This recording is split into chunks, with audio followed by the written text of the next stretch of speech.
नमस्कार दोस्तों, मैं रौनक ओझा आप सभी का एक बार फिर एक और नए फ्रेश वीडियो में बहुत बहुत स्वागत करता हूं। दोस्तों आज का वीडियो रहेगा मेरा अल्काइल अमाइन पे। केमिकल सेक्टर की दोस्तों one of the best company है ये। अल्काइल अमाइन का चार्ट देख लो आप पहले, तभी आपको मालूम पड़ जाएगा कि किस लेवल की कंपनी है ये। इस कंपनी का मैं आपके सामने टेक्निकल एनालिसिस करूंगा और आपको बताऊंगा कि अल्काइल अमाइन में आपको कैसे और अच्छे अच्छे अपॉर्चुनिटीज़ मिल सकते हैं, कितने लेवल्स के टारगेट हमको देखने को मिल सकते हैं और क्या आपके लिए आने वाले कई सालों के लिए क्या ये मल्टीबैगर स्टॉक साबित हो सकता है या नहीं। आज मैं इसी बारे में बात करूंगा, तो चलो शुरू करते हैं। दोस्तों यहाँ पर अल्काइल अमाइन के अगर आप चार्ट को देखते हो तो आपको क्या देखने को मिलता है। ऑब्वियस सी बात है, पिछले 20-25 सालों से ये, ध्यान दे रहे हो, एक अप ट्रेंड का ही स्टॉक है। ये ऐसा ही दिखता हुआ हमें आया है, ठीक है। यहाँ पर आपको ये चीज़ देखने को तो मिल गई, लेकिन आपने एक चीज़ और नोटिस नहीं की, जो कि ये है, जो हमको हमारा इंडिकेटर बताएगा, जिसके लिए हमें वीकली कैंडल के चार्ट पे जाना पड़ेगा। वीकली कैंडल के चार्ट पे अगर आप जाते हो दोस्तों, तो यहाँ पे आपको शॉर्ट एंड सिंपल छोटे चार्ट दिखते हैं। और यहाँ पे मुझे सिर्फ चाहिए एक इंडिकेटर जिसका नाम है डबल मूविंग एवरेज, जिसमें रहेगा हमारा 100 और 200 ईएमए, ठीक है।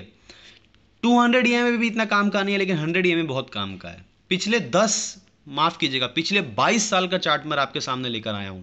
पिछले 22 साल के चार्ट में आपको क्या देखने को मिल रहा है। यहां से 200 ईएमए चालू हुआ है, नीचे वाली लाइन 200 ईएमए है, ये ऊपर वाली लाइन 100 ईएमए है। पिछले 10-20 सालों से आप देखो क्या देखने को मिला है। ये स्टॉक अभी 100 ईएमए के ऊपर है, ठीक है, और यहाँ पे 200 ईएमए को टच किया, बाउंस बैक मारा, 100 ईएमए बाउंस बैक मारा, 100 ईएमए बाउंस बैक मारा। फिर कब आया, यहाँ 100 ईएमए आया, पूरा 100 ईएमए पे रेंगता हुआ ही गया, बाउंस बैक मारा। 100 ईएमए आया, बाउंस बैक मारा। 100 ईएमए आया, बाउंस बैक मारा। 100 ईएमए आया, बाउंस बैक मारा। ये कोरोना क्रैश में 100 ईएमए तक जाता लेकिन नहीं गया, बाउंस बैक मारा। देखो कितनी ऊंचा आया। 100 ईएमए इसके लिए बहुत तगड़ा सपोर्ट है दोस्तों। यहां पे क्या हुआ, 100 ईएमए आया, बाउंस बैक मारेगा। दो प्रोबेबिलिटी है दोस्तों यहाँ पे। मैं ये नहीं कह रहा कि आपके लिए मल्टी बैगर स्टॉक होगा, डेफिनेटली होगा ही होगा, लेकिन दो प्रोबेबिलिटी है यहाँ पे। अभी मैंने आपको ये चार्ट बताया, देखो यहाँ पे जैसे मैंने आपको क्या कहा था, ये 100 ईएमए आया, बाउंस बैक मारा, लेकिन ये इतने साल तक रेंगता रह गया बॉस। ये पूरा 2019 तक रेंगता रह गया।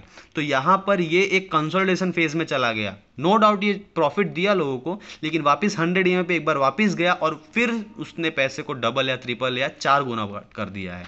जैसे देखो यहाँ पे दोस्तों 100 ईएमए पे आया, कंसोलिडेट ही करता रह गया। पिछले समझ लो पिछले 2 साल तक ये कंसोलिडेट ही करता रह गया। तो ये नहीं है कि 100 ईएमए पे आएगा तो एक बहुत बड़ी अपमूव आएगी। दो प्रोबेबिलिटी है, या तो ये कंसोलिडेट करेगा या तो ये एक बहुत बड़ी अपमूव देगा। तो यहाँ पे यही फेज हमको देखने को अभी करंट सिनारियो में मिल रहा है।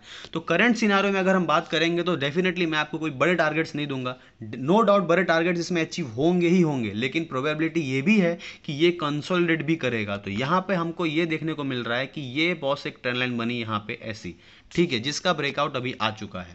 ब्रेकआउट आ चुका है तो यहाँ पे ये देखो दोस्तों, दो एकदम ड्राइड रेड कैंडल बने हैं। मतलब यहाँ पे हमको ये देखने को मिल रहा है कि सेलर्स अभी भी स्ट्रांग नहीं है, जिसके लिए हमें डेली कैंडल के चार्ट पर आना पड़ेगा। ईएमए का काम मैंने कर दिया, इसलिए ईएमए में हटा देता हूँ।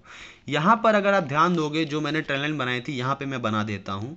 ये ट्रेंड लाइन मैंने बनाई थी और यहाँ पे आपको डेफिनेटली देखने को मिल रहा है कि ये बायर्स और सेलर्स के बीच में, इसको कहते हैं लड़ाई वाला फेस। ध्यान दे रहे हो, इसको कहते हैं पूरा लड़ाई वाला फेस, कि नीचे खींचना चाह रहे हैं लेकिन खींच ही नहीं पा रहे हैं। ये लेवल से 3020 के लेवल से ये लोग खींच ही नहीं पा रहे हैं इसको नीचे, इसलिए ये पूरा एक ट्रैपिंग जोन क्रिएट हो चुका है बायर्स और सेलर्स के बीच में।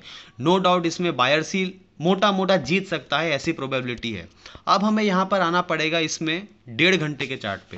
1.5 घंटे के चार्ट पे दोस्तों अगर आप आते हो तो यहाँ पर आपको ये जो जोन आपको मैंने बनाकर दिखाया था, ये जोन आपको कुछ ऐसा बनता हुआ दिखेगा। ये लड़ाई क्यों चल रही है, यहाँ पर अगर आप ध्यान दोगे ना बॉस, तो यहाँ पर आपको ये एक जोन क्रिएट होता हुआ दिख रहा है। ध्यान दे रहे हो, support, bounce back, support, breakdown resistance, वापस ब्रेकआउट, एक सपोर्ट, ब्रेकडाउन रेजिस्टेंस, वापस से एक ब्रेकआउट, ये सपोर्ट। समझ रहे हो, तो ये एक सपोर्ट पे आप समझ सकते हो इसको, एक एज अ रिट्रेसमेंट इसने लिया है।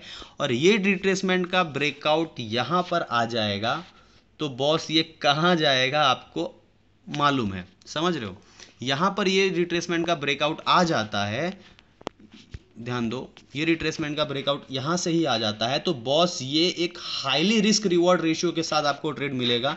चुपचाप ये लेवल का स्टॉप लॉस लगा दो और ये 2970 रुपये के आसपास का स्टॉप लॉस लगा दो, 80-85 रुपये के आसपास का भी स्टॉप लॉस लगा दो, चलेगा। स्टॉप लॉस रहेगा अपना 66 रुपीज़ के आसपास रखो, 66, 67, एक सेकेंड ना, 229.75 के आसपास का स्टॉप लॉस सही रहेगा मेरे हिसाब से।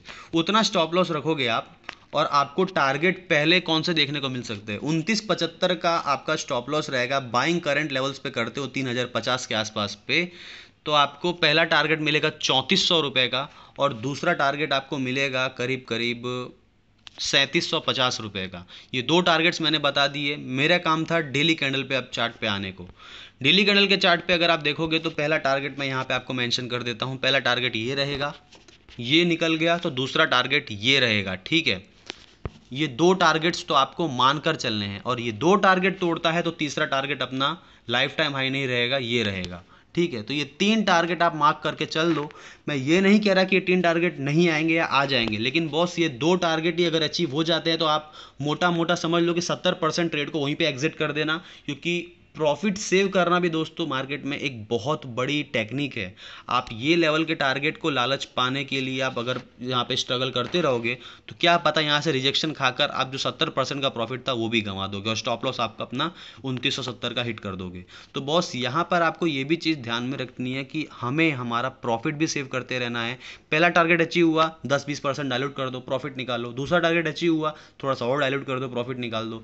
तीसरा टारगेट आप उतने ही पैसे से रिस्क लेना जो पैसे आप अगर खो भी दोगे तो आपका कॉस्ट टू कॉस्ट निकल जाएगा। तो आप बात यहाँ पे समझना, क्योंकि दोस्तों ये स्टॉक ब्रेकआउट देता है अगर 900 EMA से तो अपमूव बहुत शानदार देता है या तो कंसोलिडेट करता है, ठीक है। तो यहाँ पे अगर आप लॉन्ग टर्म इन्वेस्टर हो तो बॉस आंख बंद करके इसको ले लो, कोई भी डाउट नहीं है। बिंदास से आप इसको स्टॉक को उठा सकते हो। करंट लेवल पे आपको अगर 3000 रुपये मिल रहा है, आने वाले 5 सालों पे ये 6000 रुपये भी नहीं मिलेगा, ऐसी ये स्टॉक की पोटेंशियल है। अगर आप ध्यान दोगे तो दोस्तों दीपक नाइट्राइट में भी मैंने एक ट्रेड आपको बताया था, कुछ ऐसा ही पैटर्न बन रहा है दीपक नाइट्राइट में भी। देखो ये दीपक नाइट्राइट का ट्रेड मैंने वीडियो भी बनाया था। ये दीपक नाइट्राइट पे मैंने इस लेवल पे एंट्री भी कर ली है, ये इस लेवल पे ये लेवल पे मैंने एंट्री भी कर ली है। मैंने अपने कम्युनिटी टैब में पोस्ट भी किया था, मैंने आपको वादा किया था कि जब भी ट्रेड लूँगा तो मैं आपको शेयर कर दूंगा। मेरे कम्युनिटी टैब में मैंने वो ट्रेड को पोस्ट भी किया है। मैं ये ट्रेड में एग्जीक्यूट हो चुका है मेरा ऑर्डर, इसलिए मैं अल्काइल अमाइन में ट्रेड नहीं लेने वाला हूँ, क्योंकि कोई भी सेक्टर के 2-4 स्टॉक उठाओ, एक स्टॉक उठाओ, हाई प्रोबेबिलिटी वाले ट्रेड उठाओ, बस बात खत्म। पूरे सेक्टर में डाइवर्सिफाई रखो, ठीक है, लेकिन कंटिन्यूअसली एक इंक्लाइंड सेक्टर पे आप इन्वेस्ट कर दोगे तो वो आपके लिए घातक साबित हो सकता है। तो दोस्तों बस आज की वीडियो थोड़ी लंबी बन गई है, लेकिन मुझे उम्मीद है आपको वीडियो पसंद आई होगी। वीडियो अच्छी लगी तो वीडियो लाइक करो, शेयर करो, कमेंट करो, चैनल को जरूर सब्सक्राइब करो। आज के लिए इतना ही, आपका बहुत बहुत धन्यवाद।